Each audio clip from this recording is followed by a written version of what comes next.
Sio kila maumivu katika maisha upona kwa vidonge na sindano. Maisha yana nafasi ndogo sana ya furaha kuliko. Kishindo, vipi? Mbona umai kuamka? Sijazoea kulala, ndo maana nimeona tu niamke mapema. Kishindo, lakini hapo uko ugenini, umetoka upumzike. Kitu ambacho hujazoea, ukisema ukigandamiza sana, kitakushinda.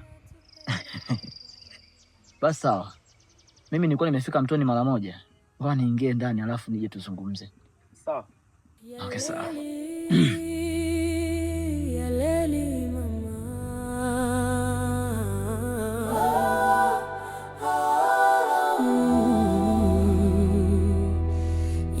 leli mama.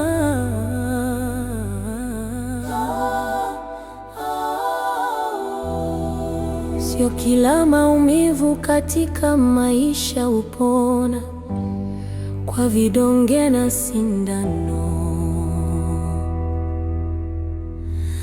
Maisha yana nafasi ndogo sana ya furaha kuliko huzuni kwa jicho la maono.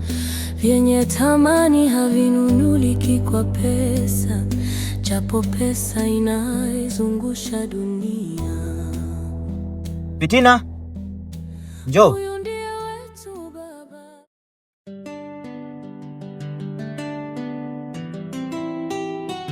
Ya lele.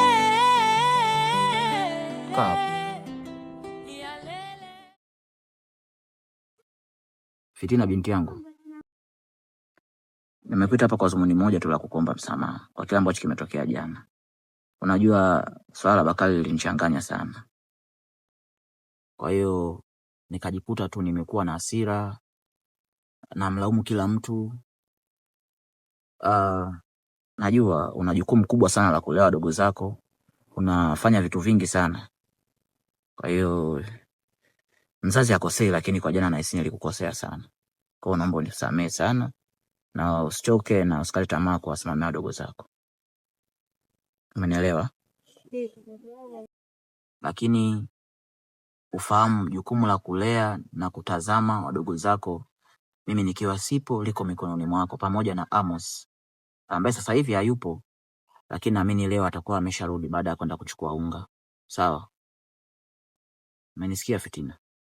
Kwa hiyo usijisikie vibaya, uendelee kuwasimamia wadogo zako vizuri, sawa Basi unaweza kwenda kuendelea kufanya majukumu yako.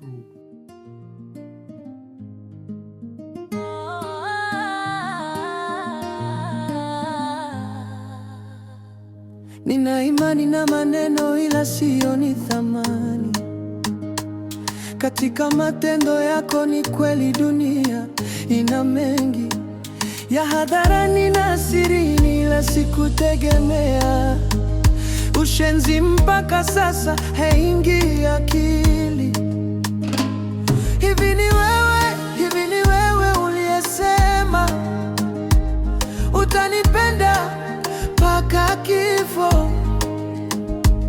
Hivi ni wewe uliacha ndugu na rafiki zako kwa ajili yangu.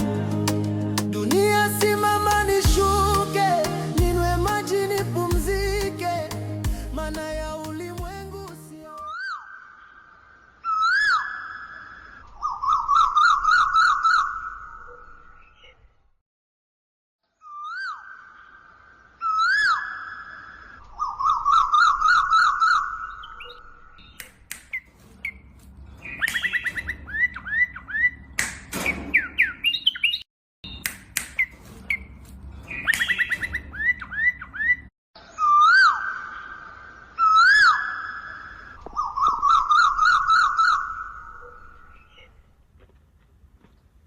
Koplo.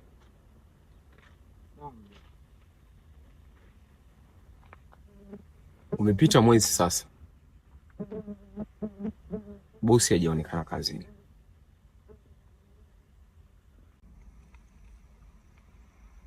na hakuna taarifa zozote kumhusu yeye. Tungesema labda ameenda Dubai. Hata mawasiliano hamna. Na sisi tumelifumbia macho hili jambo.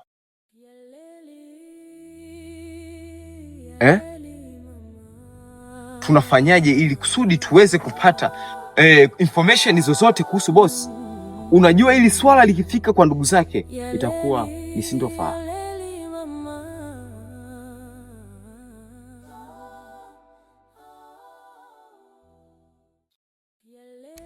Kiukweli hicho kitu ambacho mkizungumza Bwana Joram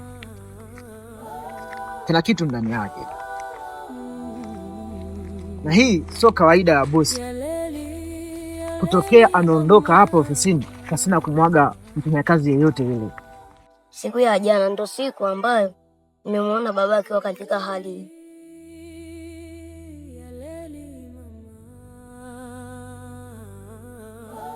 Hata mimi sitamani kufanya kile alichofanya Bakari. Natumaini baba atatuandikisha shule kama vile alivyotoa hii. Hata mimi nitafurahi sana baba akituingiza shule. Hamzi, wewe leo umeamua kucheza na wasichana? Hamzi, hebu njoo. Hakuna ubaya gani? Kulia. Hamzi, wewe Hamzi, usikie wenzako wanavyokuita. Hamzi, nenda tuache tucheze wenyewe.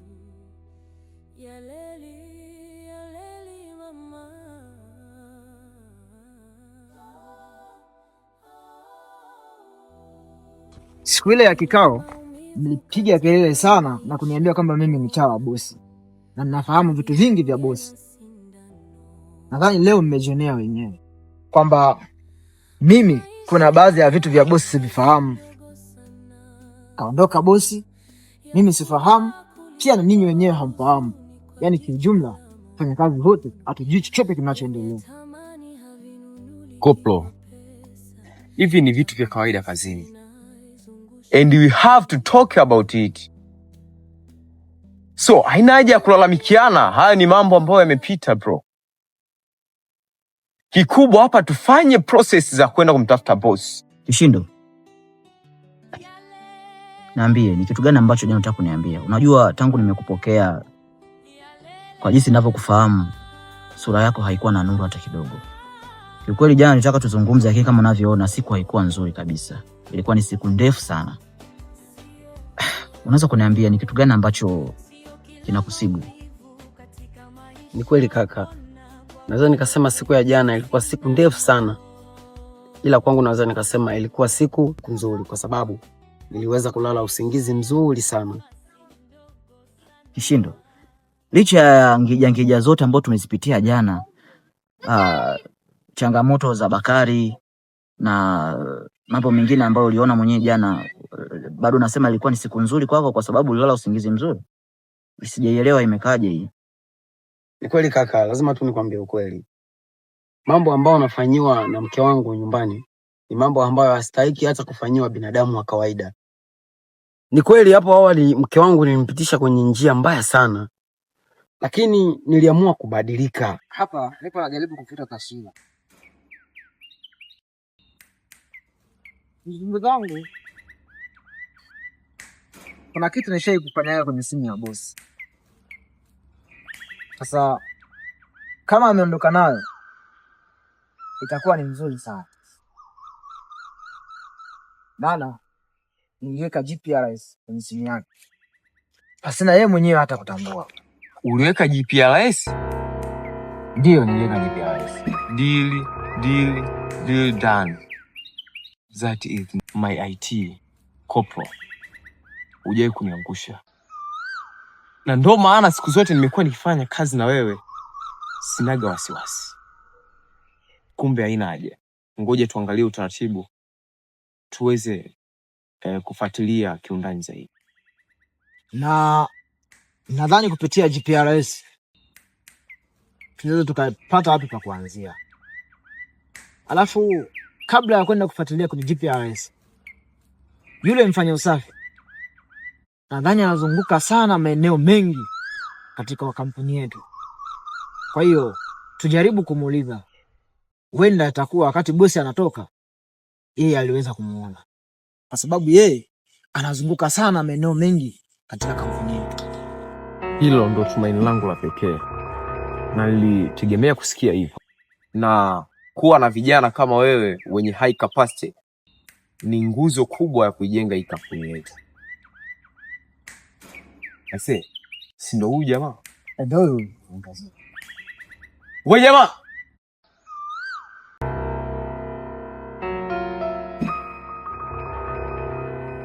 Wenge! Wenge! Nakuja bosi. Njoo haraka upesi. Sawa.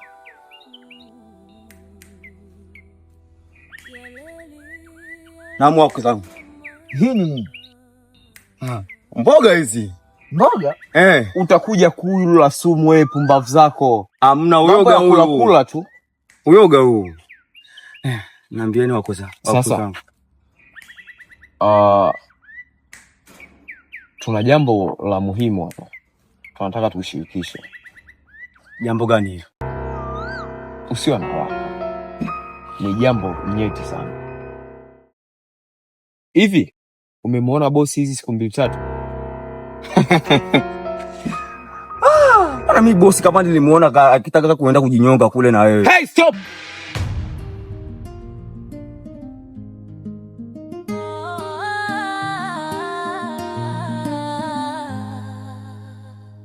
Nina imani na maneno ila sioni thamani katika matendo yako. Ni kweli dunia ina mengi ya hadharani na sirini, ila sikutegemea ushenzi mpaka sasa. Hey.